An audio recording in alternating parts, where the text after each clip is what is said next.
Assalamualaikum warahmatullahi wabarakatuh. Perkenalkan, nama saya Rangga Isnanda dengan NIM 061940111181 dari kelas 4 PJJB. Baiklah, pada kesempatan kali ini saya akan menjelaskan tentang pengembangan GIS di lingkungan akademis ITC Belanda. Sebelum memasuki penjelasan, saya akan menjelaskan apa itu GIS. GIS, Geographic Information System, adalah sistem informasi khusus yang mengelola data yang memiliki informasi spasial, bereferensi ke ruangan. Dalam arti yang lebih sempit, yaitu sistem komputer yang mampu untuk membangun, menyimpan, mengelola, dan menampilkan informasi bereferensi geografis. Misalnya, data yang diidentifikasikan menurut lokasinya dalam sebuah database. Kemudian, sejarah GIS.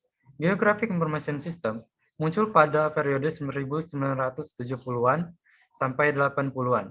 GIS menggeser paradigma pembuatan peta, pemetaan secara tradisional berupa kertas, menuju pemetaan yang menampilkan gambar dan database secara bersamaan dengan menggunakan informasi geografi. Pada GIS, database, analisa, dan tampilan secara fisik, dan konseptual dipisahkan dengan penanganan data geografinya. Sistem informasi geografis meliputi perangkat keras komputer, hardware, perangkat lunak software, data digital, pengguna, sistem kerja, dan instansi pengumpul data, menyimpan, menganalisa, dan menampilkan informasi georeferensi mengenai bumi, IRJ 1993. Kemudian, adapun tujuan penelitian di kampus ITC Belanda, yaitu telah disesuaikan dengan realitas teknologi dan perkembangan yang ITC didirikan pada tahun 1950 dengan nama International Training Center for Aerial Survey oleh mantan Perdana Menteri Belanda, Profesor Dr. Willem Schepmerhorn, untuk memberikan pelatihan pembuatan peta sebagai bantuan kepada negara-negara berkembang. Selama itu, sehingga saat ini ia menawarkan kursus MSc, Master, Diploma, serta sertifikat dalam ilmu serta sertifikat dalam ilmu geoinformasi atau GIS dan pengamatan bumi (IO) dengan penekanan pada aplikasi di negara-negara berkembang. Selanjutnya, software yang digunakan pada ITC Belanda yaitu pertama ILWIS versi 1.0 pada tahun 1988, kemudian ILWIS for Windows versi 2.23 pada tahun 1999, kemudian ILWIS versi 3.0 support 32 bit multithreading pada tahun 2001. Lalu aplikasi dan data yang digunakan. GIS dapat diuraikan menjadi 3 subsistem yang saling terkait, yaitu pertama, subsistem pemasukan data, atau lebih kenal sebagai data input.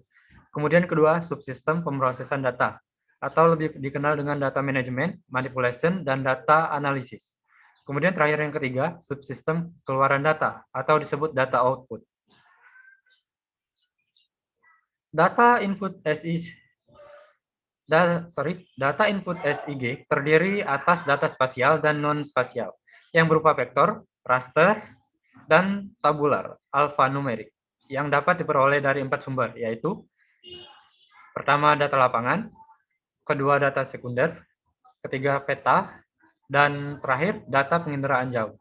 Subsistem pemrosesan mencakup data manajemen dan data manipulasi dan analisis. Subsistem keluaran menampilkan atau menghasilkan keluaran seluruh atau sebagian basis data, baik dalam bentuk soft copy maupun bentuk hard copy, seperti tabel, grafik, peta, dan lain-lain. Berikut ada struktur dari data input yang telah saya jelaskan tadi. Data input terdiri dari tabel, laporan, pengukuran lapangan, data digital lain, peta, tematik topografi, citra satelit, foto udara, dan data lainnya. Kemudian diinput ke database storage, kemudian ke retrieval, kemudian diproses, dan lalu akhirnya dikeluarkan melalui output dapat berupa peta, tabel, laporan, informasi digital, dalam bentuk soft copy. Itu saja yang dapat saya jelaskan pada kesempatan hari ini. Lebih dan kurangnya saya mohon maaf. Sekian dari saya, terima kasih. Wassalamualaikum warahmatullahi wabarakatuh.